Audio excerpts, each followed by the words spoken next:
So if I showed you these two phones and told you one of them was $900 while the other one was less than half the price at $400, would you know which one was which?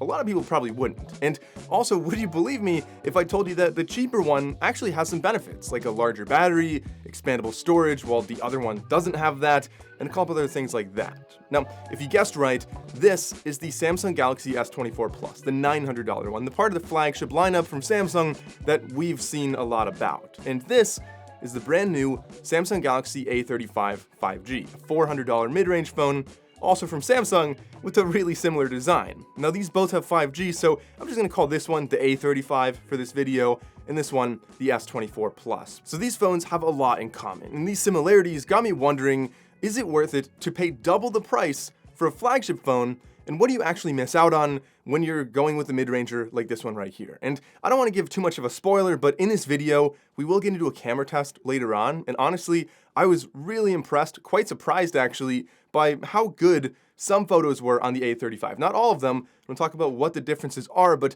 there were a number of photos where I think the A35 actually did a better job. So kind of rewinding a little bit, before we get into the design and the differences between these, I want to kind of highlight that I'm going to be comparing the A35, which is a 6.6-inch display, to both the S24 and the S24 Plus, because it's kind of in between the two in terms of size. So the Samsung Galaxy S24, just the regular one, is $800, still double the price of this one, and that's a 6.2-inch display.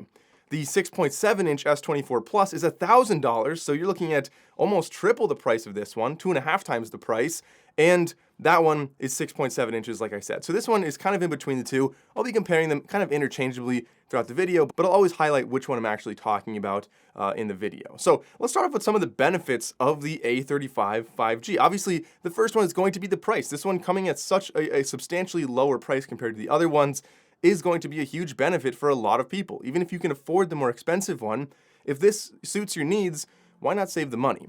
Also, the expandable storage I mentioned earlier in the video is actually on the top, so this is something you don't see on really any flagship phones out there anymore. So having this on a mid-range phone here is pretty nice. You can put an SD card in there and expand your storage on here for more photos or apps or things like that. This also has a much larger battery than the S24 and slightly larger than the S24 Plus at 5,000 milliamp hours compared to 4,900 on the Plus and 4,000 on the S24, so 25% larger battery on this one. Now let's get into the design a little bit. I want to start off with some of the build materials. That's going to typically be a huge difference between mid-range and flagship, and I'm really happy to say that the mid-range here, the A35, actually has a glass back, which is really nice. This has Gorilla Glass Victus, which again is really nice, kind of a premium option. Even though the S24 series has Victus too, so a slightly stronger, more durable screen on there, still, Gorilla Glass Victus is no joke. The rails on the side of the A35 are plastic, unlike the S24, which are aluminum. I don't really think that's that's not really a deal breaker for me. You can get some more scratches on the side, but honestly, if you're gonna have plastic anywhere, I think the sides are probably a better place to have it compared to the back. Having glass back looks and feels pretty premium, and I'm happy to see that. Looking at the front of both of these, first of all, I want to kind of give a shout out to Samsung for getting rid of that stupid metal ring they had. Like, I hated that metal ring around the camera on all of their A-series phones in the past. They finally got rid of it. You don't have that really big eyesore right on the top. I know some people said they like it because it helped them orient their phone, but you know what? I think most people really didn't like it. I'm glad it's gone here. They do both have a fingerprint sensor, the S24 and the A35. However, it's a pretty big difference here. On the S24, you have the ultrasonic fingerprint sensor. Samsung's had this on their flagship lineup for a while. It's going to be more accurate if your hands are wet or dirty. It's supposed to be a little bit more secure as well. Whereas on the A35, you have an optical fingerprint sensor, which is what a lot of other phones use. Like the Pixels use that. Many other phones use optical. But one of my big gripes with this one is they have it so low on the screen. It's all the way on the bottom. You really have to flex your thumb all the way down. It's not in a natural place at all. Now, when we turn on the displays, you'll see some differences and a lot of similarities. So they both have 120 Hz refresh rates. They both have 1080p. Well, the S24 and the A35 are both 1080p. The S24 Plus is Quad HD Plus, so higher resolution there if you enable that. But you'll notice that they're, really solid displays. They're made by Samsung. They're both AMOLED displays. They have really great color, very vibrant, but the S series is going to be a lot brighter if you go out in really bright daylight. Now, I recommend not paying too much attention to the specs on how many nits they are. So, like, here's a clip of them both outside, how bright they are. It's not really a deal breaker to me that it's less bright, even though the specs on paper look like a drastic difference. I don't know. I think most people wouldn't really find that to be a huge drawback. What is kind of a drawback, though, are the bezels. I think Samsung made them a little chunkier than I would like on the A series.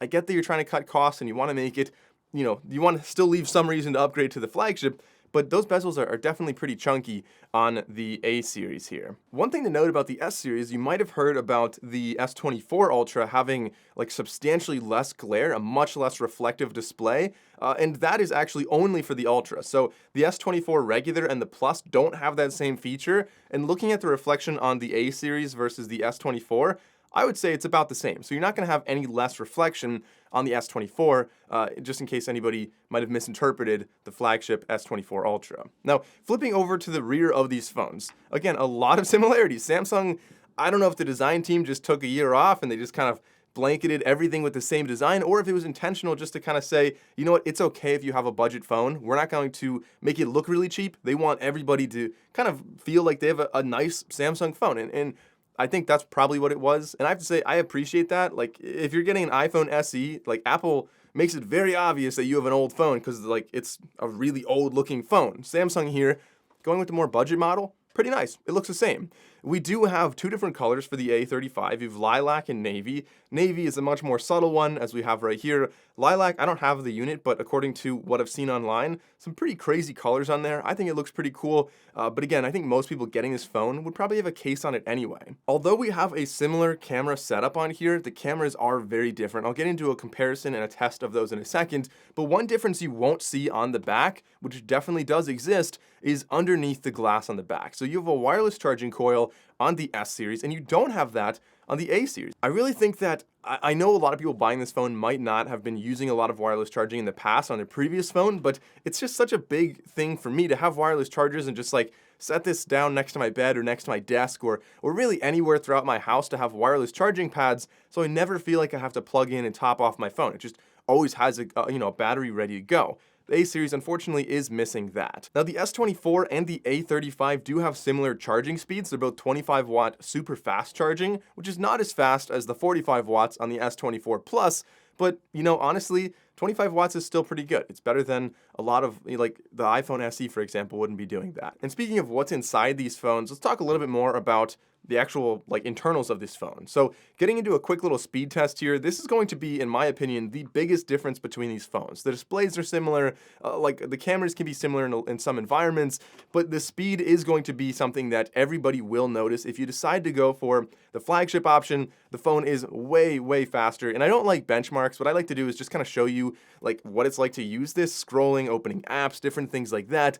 The speed test really shows that the Snapdragon 8 Gen 3 on the S24 Plus, and the S24 for that matter, is just so much faster than the Exynos 1380 we're seeing on the A35. In addition, you are getting less RAM no matter what model you get. So less RAM on the A35 at 6 gigabytes, whereas you're getting 8 gigs on the S24 and 12 on the S24 Plus. So substantially more if you're trying to do really any kind of multitasking. That's going to make a lot of sense to go with the flagship there. Now, with that less powerful processor and with a less bright display and with a larger battery, you should be getting a much better battery life on the A35 here compared to the S24 and the 24 Plus. Now, I'm not a big fan of battery tests, just kind of anecdotally me using them, that does support that claim, but in my opinion, battery tests where they play a video for a long time or do other things might not be indicative of what your lifestyle is actually like. So I could just say, in general, you should expect a slightly better battery life with the A35. Now, getting into the cameras, I was really quite surprised by how well the A35 did in some environments, not all environments, but looking at those cameras again. So even though they both have 3 cameras, they're really quite different. The main camera on both of them is 50 megapixels. Different, but still 50 megapixels on both of them. The front-facing camera is 13 megapixels on the A35 and 12 megapixels on the S24. Don't be fooled by the numbers. Like, even though it's a higher megapixel count, that doesn't necessarily mean it's going to be a better camera. We'll get into a test in just a second. Then on the back, again, we have a 12 megapixel ultra wide versus 8 megapixel ultra wide. So the S series coming in the lead again. And the third lens, that's going to be the biggest one here. The biggest difference is 5 megapixel macro lens, in my opinion, completely worthless, compared to a 10 megapixel 3x optical telephoto lens on the S24. So let's get into a camera test. It's going to be pretty difficult, in my opinion, to spot the difference, but starting off with the primary rear lens, they look pretty similar. The ultra-wide lens is a little bit wider on the S24, but otherwise quite similar. Zooming into 2x, you start to see the benefits of the S24, of course, having a better resolution when you zoom. 10x is the max for the A35, and again, huge difference here. Then looking at the Rabbit R1, you can see, again, not a huge difference between these. In a low light environment, you should be getting a slightly better photo from the S24, although I have to say they both did a really good job. In fact, it was actually more bright on the A35. Looking at the bokeh on both of them, a really nice natural blur on the background of everything. The front-facing portrait, however, did look substantially better from the color perspective on the S24. Checking out a couple shots with the primary rear lens, again, sometimes the A35 is more saturated, sometimes the S24 is more saturated, sometimes the shadows are brighter on the A35, sometimes the S24 does. So I found that really in most environments, these cameras are almost indistinguishable. You can see, again, slightly more saturated on the S24. I think this photo of the azalea bush looks better on the S24, and any front-facing shots tend to look better on the S24, except this last one when I put the sun right behind me, kind of challenging the camera a little bit, and it kind of looks like my face looks very green. The color just didn't quite get it right. Neither one was great, but I think the A35 might be a little bit better here. All right, so let's do a quick video test with these two. They're both able to shoot 4K 30. The S24, however, can shoot 4K 60 and 8K 30 as well. And you can only shoot 4K 30, actually 4K anything, if you're in the primary lens. You can't zoom out on the A35, whereas you can, as you see here, go to the ultra-wide lens on the S24. Stabilization. Stabilization looks pretty similar in both of them, I would say. Alright, so let me know what you think as far as color goes, as far as stabilization. Which video do you think looks better? Alright, so let's talk about some of the features and aspects that might be missing when you're getting the A35. So if you decide to go for the cheaper one thing that you'll be missing out on, which Samsung really pushed a lot on their latest S series launch, are the AI features that they have. Personally, I don't think this is something that would not be able to be run on this phone. I think a lot of this could be run on here, but I think right now they just want to keep that exclusive with the S series. They're rolling it back already to older S phones, so maybe in the future it'll roll out to the A series as well. I'm not actually sure on that, but the only feature out of those that I really use personally on a day-to-day basis is circle to search. I love that feature. I use it all the time. But if you're interested in the other ones, like check out my S24 video. I kind of explained what those are. I don't think a lot of people would really consider those to be a deal breaker between one phone or the other. But something else you'll be missing, like I said, wireless charging, and with that, wireless power share. So if you buy Galaxy Buds and you want to charge them wirelessly on the back of your phone when you're traveling,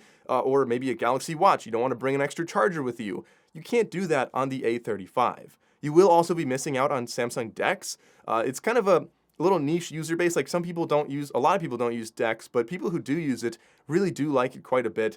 Lacking that on the A35, I think is kind of correlated to the slower processor, but also like it's something you'll have to be aware of. And also, you do get fewer updates on the A35. You get 4 generations and 5 years of security updates, which I think is pretty solid. That's probably as long as I would expect this processor on here to really last with usable speed. But if you upgrade to the flagship, you're getting 7 years and 7 OS updates. So that's potentially something to consider if you like to keep your phones for 7 years versus maybe 4 years. Like, is that going to be worth paying almost double the price right now? And it's also worth considering maybe you want to get like last year's flagship or something like that.